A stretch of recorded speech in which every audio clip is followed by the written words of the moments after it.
ఈరోజు నేను పవన్ కళ్యాణ్ గారిని కూడా అడుగుతా ఉన్నా ఈ మాట. పవన్ కళ్యాణ్ గారు సమాధానం చెప్పాల్సిన బాధ్యత పవన్ కళ్యాణ్. పవన్ కళ్యాణ్ ఒక వ్యక్తి కాదు, ఆయన ఒక పార్టీ. ఆయన జనసేన పార్టీ పెట్టుకున్నాడు. ఆ జనసేన పార్టీ పెట్టుకుని ఆయనైనా అంటే ఆయనకి బీసీలతో సంబంధం లేదనే, బీసీలు అవసరం లేదనే, లేకపోతే నేను ఒక్కడనే డిప్యూటీ సీఎం అయిపోతే చాలనే ఒక ఆనవాయితీ ఉన్నదాన్ని ఎందుకు తొలగించారు?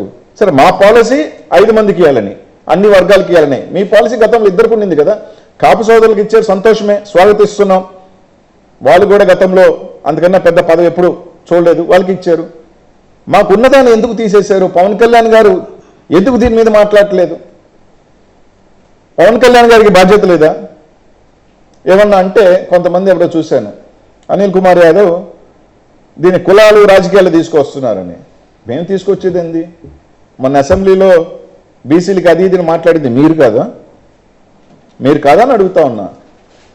ఎవరైనా చెప్పినప్పటికీ కూడా ఒక పదవి వచ్చే దగ్గర పదవి తీసేసిన దాన్ని అడిగితే మాత్రం ఇవి వచ్చినాయా అంటే మీరు మాత్రం అసెంబ్లీలో మాత్రం మీకు నచ్చినట్టు మాట్లాడుకుంటారా?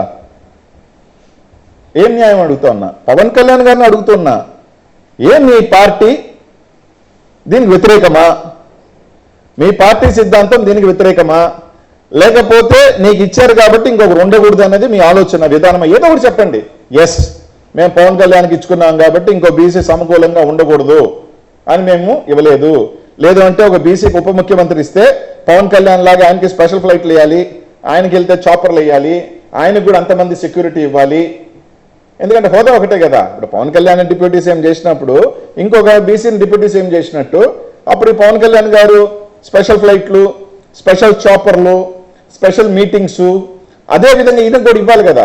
ఆ స్థాయి ఒక బీసీ వ్యక్తి సరిపోడని మీరు ఇవ్వలేదా అన్నది మాత్రమే ఈరోజు మా అందరికీ కూడా అనుమానాలు కలుగుతూ ఉన్నాయి.